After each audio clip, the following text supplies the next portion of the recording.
there were some questions I was interested in posing generally about the term digital art, which in some ways seems quite old, and I think it still has traction and a lot of meaning, actually. It's been around for a long time, and for most people, not us necessarily, it has meaning in relation to kind of corporate software, Adobe Suite tools, and so on and so forth. And I'm not going to talk much about that, but I had some questions generally about perhaps what are within technology art and digital art, and also when scientists collaborate with artists, a kind of conservatism in terms of art itself and whatever that might be, I think, the kind of mistakes that perhaps were there, if that's not too strong a term to use. From the 90s onwards, you had this idea that perhaps, computers are another tool in the box that we can use, just like musical instruments or acrylic paints. And I think that underestimates as well the kind of sheer significance of the computational network as it emerged. I mean, using the solarized filter in Photoshop doesn't make you Lee Miller or Man Ray, which is a kind of an obvious thing to say. But often these things went ahead sort of unquestioned. And you've got more interesting applications of computational technology for creative purposes, and lots of people here have been involved in that. There's William Latham and generative art and other people creating fractals, which seem to be the common aesthetic for a long time, using algorithms and so on. I met these two robot artists from Berlin who were doing a residency down in West Cork in Glenkeen House a month or so ago, and they use Arduinos, Raspberry Pi, 3D printing and scanning, photogrammetry, in very playful and rough and ready kind of ways. And the whole development of makerspace as a kind of a phenomenon is interesting to note. And I guess you've got the history of net art, and also that would include potentially glitch and some of the discussions we've had today. People like Lorna Mills, who scours the dark web and 4chan and porn fails and kind of represents something relating to the kind of odd morality and the way in which morality has changed, which is something that's rarely given attention, the kind of uses in relation to the more less kind of palatable uses of the internet and so on. So, I mean, and as I say, this goes back a long way. So I've sort of opened up by saying I'm not going to talk about these things and not going to pose these questions, and just give you some examples of the sort of work that I've been doing and my own kind of a number of initiatives in preparation for exhibitions which will take place, the first one opening on the 17th of September in the West Cork Arts Centre in Skibbereen. Obviously, it's a white cube institutional space. I work with technology, generally speaking, so there'll be a lot of things leaking beyond that space and into it. And I don't have, I'm familiar with the kind of history of institutional critique and that kind of work that sort of fingers up to the institution and up to the kind of establishment in a way, but also not interested in embracing it fully and a little bit cynical in relation to some background in terms of my own kind of activities. I use the world around me. I kind of, instead of making, which I'm sort of hostile to, I'm more interested in, let's say, here's a quote by Stuart Russell, who gave a series of REIT lectures earlier this year in London about artificial intelligence. And one of the things he referred to was the fact that corporations operate as super intelligent machines. So in a sense, if you take that as a serious point, we kind of live in an algorithmic culture already. It possibly preceded computation and extends beyond it.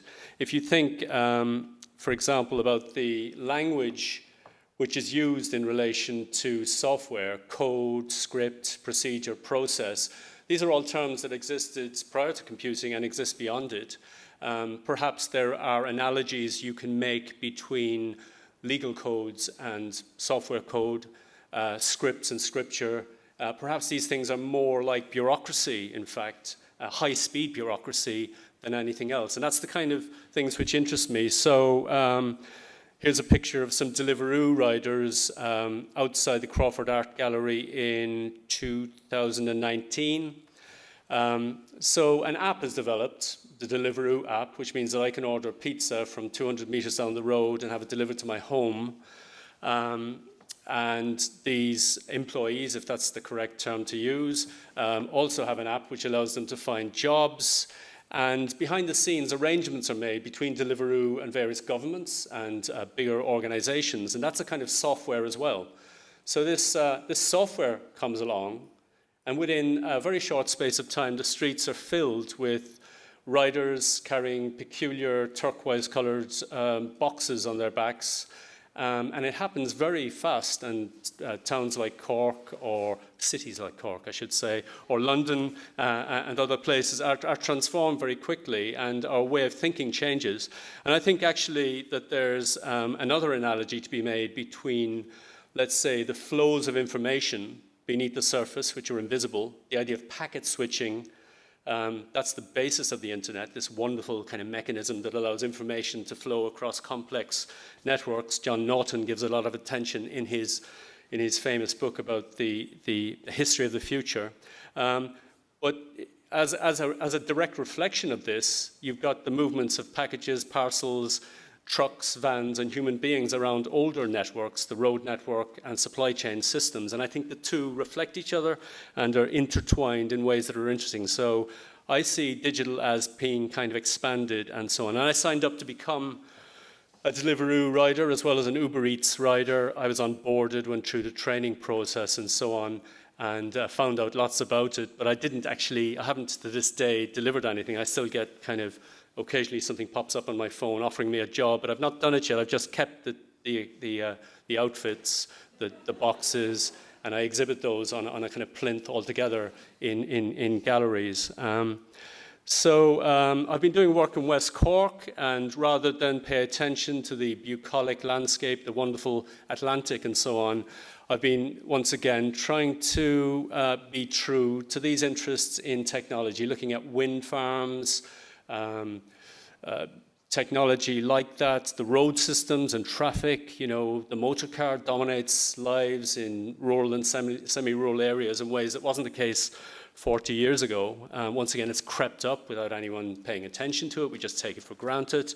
I've just been playing around and mucking around with kind of also sports, road bowling, the Cork kind of game, which is arguably kind of disruptive in a very old-fashioned way, and golf, the use of landscape. So I've been going on TripAdvisor and writing proposals on golf course pages that the game be adjusted so that wind turbines can be placed on golf courses, and that perhaps that would improve the game and so on. I call this turbo golf.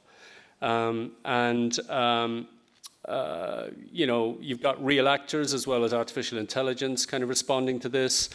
I can use Google Translate to translate for the local courses. So, for example, I placed one of these proposals on the Trump International course in Dubai, and they responded actually in Arabic, thanking me for my visit. And I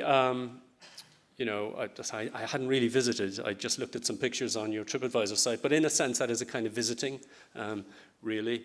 I found a golf links or a golf resort on what was part of the Amazon rainforest, so I posted that there in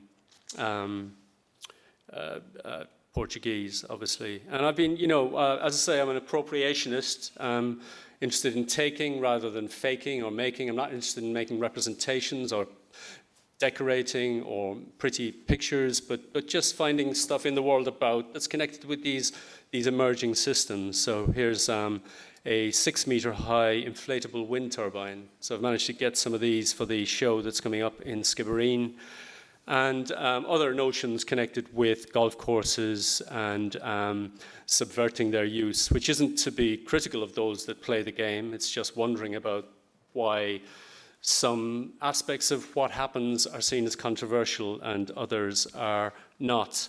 I've promoted a loading bay in Skibbereen as a beach, and people have been writing reviews and so on. Also simply hacking the gallery and the spaces themselves, the local area, as I say. So this was something I did on the front of the West Cork Arts Centre, the Ullen building. There's a security camera that moves around a certain routine, and I could see where it was pointing. So I was interested in the idea of simply, following, trying to remain within the frame, really.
So there's a man in the background there, but he seems reasonably content with my activities.